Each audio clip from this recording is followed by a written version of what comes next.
Good afternoon, everybody. We are going to go through the process of setting a gemstone in a pre-bird setting. This is another separate setting that I am providing our customers where they can set their own gemstones in their ring.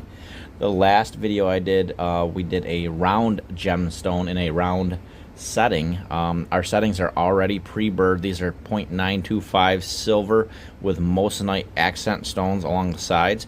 This is a square setting, as you guys see here. So this is another different style of the ring that I just put up on our shop and whatnot. So what we're going to do is evaluate what we need to do to get the stone set. So what we like to do to start with is we like to have our gemstone pliers right here, gemstone prong pliers, which we will have in our shop. You need to have some micrometers, which you can get very cheap at some local hardware stores. You can also get them at Harbor Freight. They're quite cheap there as well. I also use my gem pliers to move the gemstones around. That's pretty much it. Pretty basic. Get your cell phone set up in a cell phone holder so you can use it to zoom in and zoom out on your setting when you are setting the stone. Work through your phone. It's a lot easier. You can see everything a lot better. So what I have is I have two different gemstones here that we're taking a look at. First thing what you want to do, guys, is you want to measure in between prongs. So take your calipers and you want to see what kind of size that you can fit in your ring. So you want to measure right underneath your burr or right underneath your mounting. See, now this one's a little different. This one doesn't have a burr. It has a little clasp mount at the top, so it overhangs the stone. A little bit different than a burr. So it's 5.45 it's measuring right underneath each one of the clasps, and it's going to measure roughly about the same. So 5.45, 5.36 roughly. So what I'm going to do is we have two different stones here. I picked them both out. I'm going to show you that we can go a little bit bigger. This is a 6x6, 6x5.9, and this is a 6x6. We have two different stones here. One is an octagon cut, another is a cushion cut, and I'm going to show you what to look out for when you are setting gems. So we have two different stones to take a look at. What we're going to do is we're going to take this first spessartite that we have here. Rich red spessartite, looks great. I set it in the stone. I pulled the prongs back slightly just so you can take a look at this. Spessartite looks great. But what I wanted to show you guys is what you need to look for on your gem when you're setting it. You need to make sure that the thickness is not too large on your gem. You don't want to push it too hard down where your prongs aren't going to overlap the stone. So sometimes they'll overlap on one side of the stone, but as you can see on this side, no way they're going to be able to catch over the edge. So it will only be able to lock it down on maybe these two sides, but not on the other side, and that's primarily because of the thickness of the gem that can tend to vary. So that you have to definitely take a look at the gem that you're trying to set. Even though it looks good from the top, looks like it'll work, you're going to struggle with this one a little bit. So I would pass on something like this, and I'll show you an example of what you do want to look for. Now this is going to be a cushion cut rhodolite here. I showed you a spessartite over there, but this is a cushion cut pink purple rhodolite, and I'm going to set this one in the gem or in the ring. And to pull the prong back, guys, and I showed you this once before, you're going to just take a gentle pry back on your prong here and just to pull it back just a little bit. You pull each one of them gently back. What I like to do is I like to wrap the ring with a cloth before I start messing with any of the tools. And what this does is it keeps your ring from getting marred up when you're working on it. And then that's where you can start to pull your prongs back.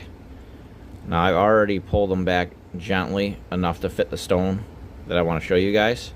And you don't want to go too far back on these because this is a corner post.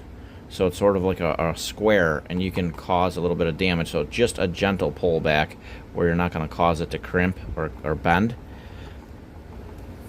So now look at this stone that I picked out. Same size, 6x6. Now I'm going to set this pink purple rhodolite in this one. And you notice how this one here, and I'll zoom in for you guys, this one sets a lot lower than the last gem. And you can use your finger to push it down. But you can see this one is clearly underneath every single one of the prongs. So it gives yourself a little bit of space to work with. That's what you want to work with, guys. You don't want to be too high. You want to make sure that you're underneath your prongs. If you're too high or close to the height of the prong, then you're going to have some issues setting the stone. You're going to be pretty much swearing the entire time you're trying to set your stone. So you don't want to get to that point, guys. So find the gem that's going to work best for your ring setting. So now what I'm going to do is I'm going to work through this setting. I'm going to wrap it. Now they also have some posts that can hold your ring while you're working on it. I don't like to use them because you can't really feel the pressure that you're applying to your ring. So I like to work just out of my hands. Now in this case, what you're going to do is you're going to pull pressure in from corner to corner on this one. I'm going to try to work through the phone. So you're going to come this way, corner to corner. And you'll see your gemstone wiggle just a little bit. And what it's going to do is it's going to try to set itself. Now you don't want to completely set it, pull it tight. You just want to work them in. See now how I bumped that, being a goofball? So you push that back down again. That's why you work it from corner to corner.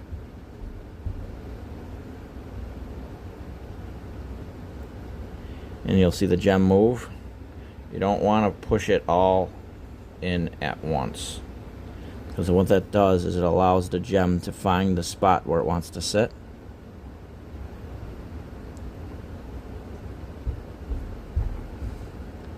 Now this might take you a couple of times when you do this. I always like to say less is better too, because it gives you a chance to adjust the ring.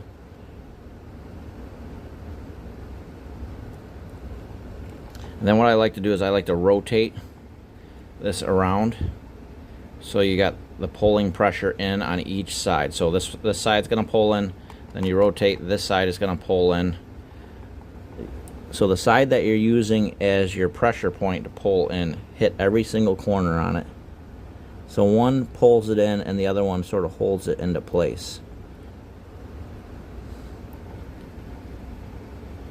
So I'm going to hit that on every single corner there. You can see how that gemstone is moving around a little bit. You're going to see that. It's not completely set.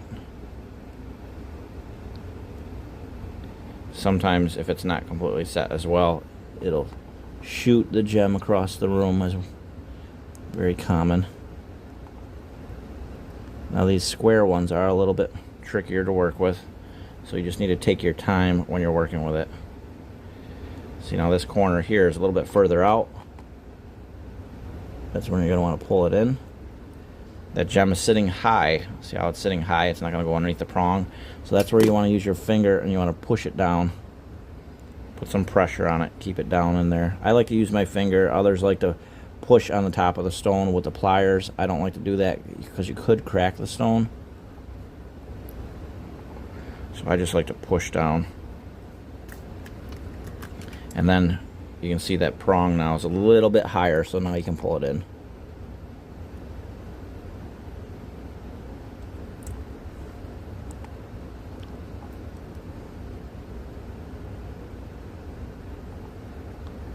If it takes you a couple of times, guys, that is fine. It's a learning process for everyone. Sometimes they go in 5-10 minutes and you're done. Other times it can take you 20 minutes, 30 minutes, sometimes take you an hour. You like to use your tweezers too to adjust the stone to rock it into place.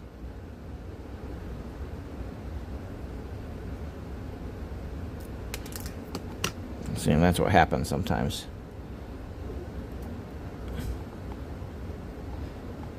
Very common for that to happen. I always say take your time when you're doing it.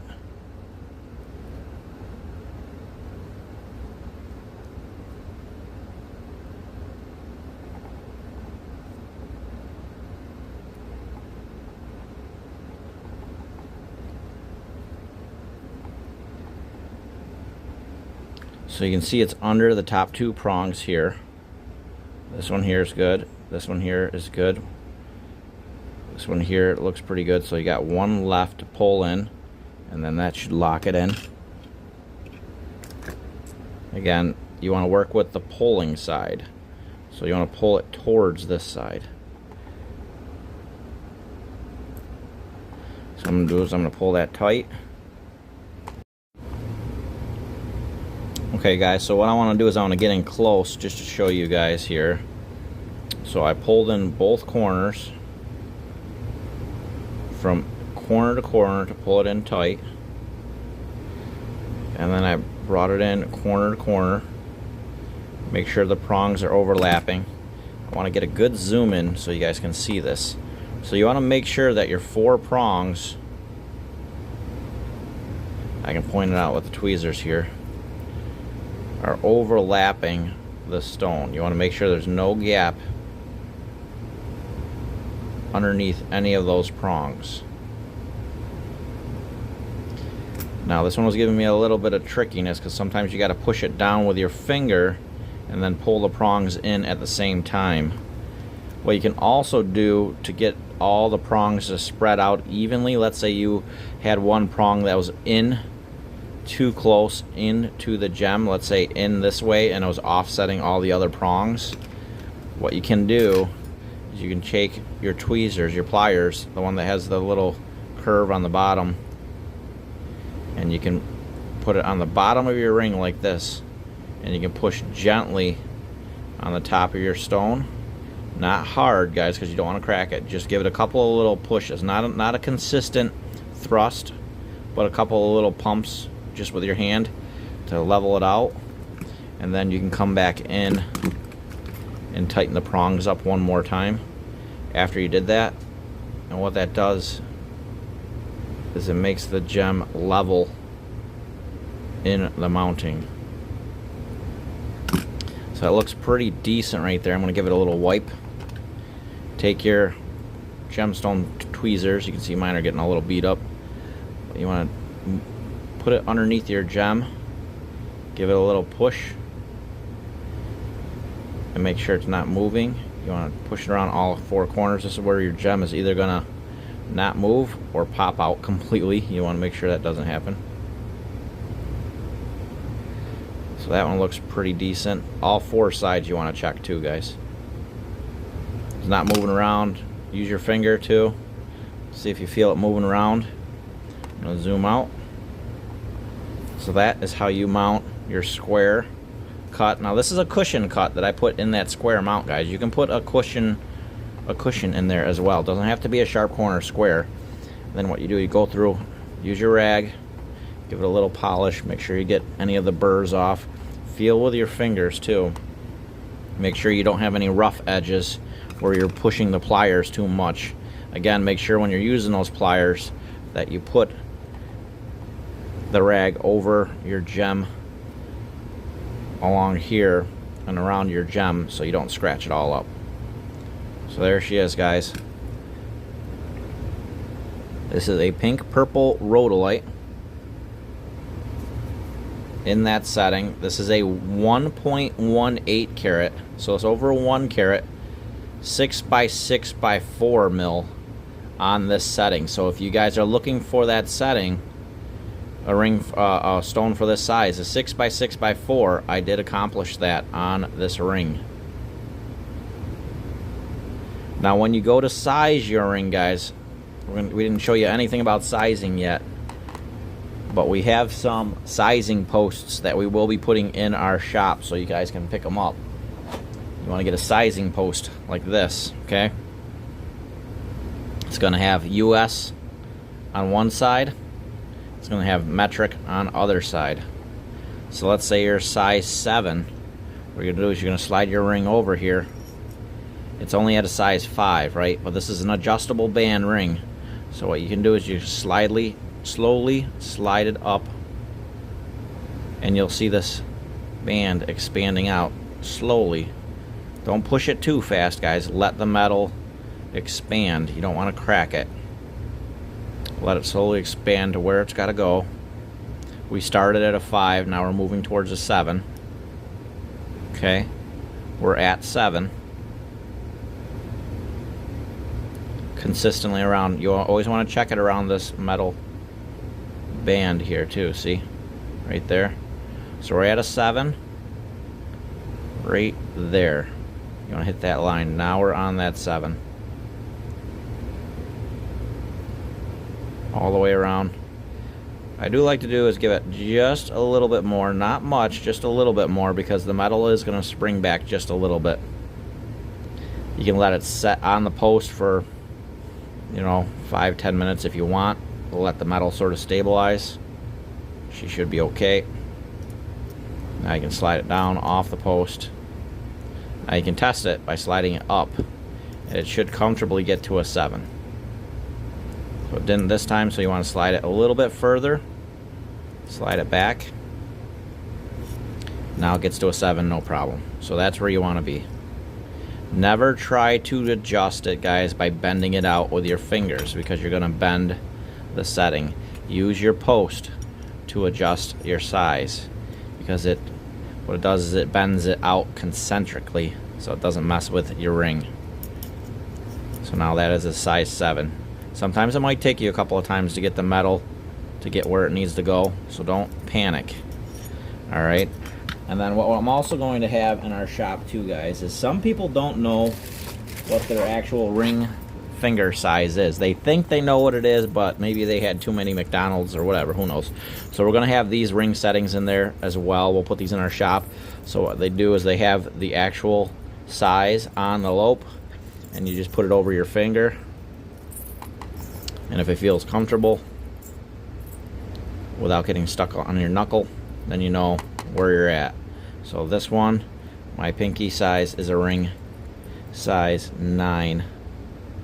Or that's a size 6, sorry. So I'm size 6 on pinky. You check the next size up and the next size down. That's how you can also tell as well. So I'm size 6 on my pinky. So I'll have these. This is what helps you size your own fingers. So I'll have this in my shop too as well, guys.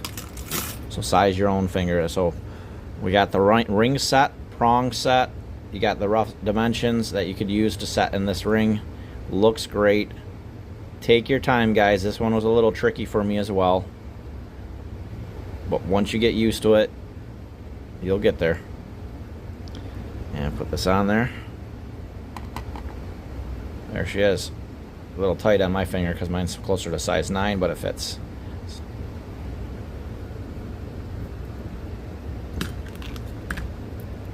This is a .925 adjustable band silver ring with over 1 carat pink purple rhodolite. Beautiful looking stone. We hope this helped, guys. Enjoy.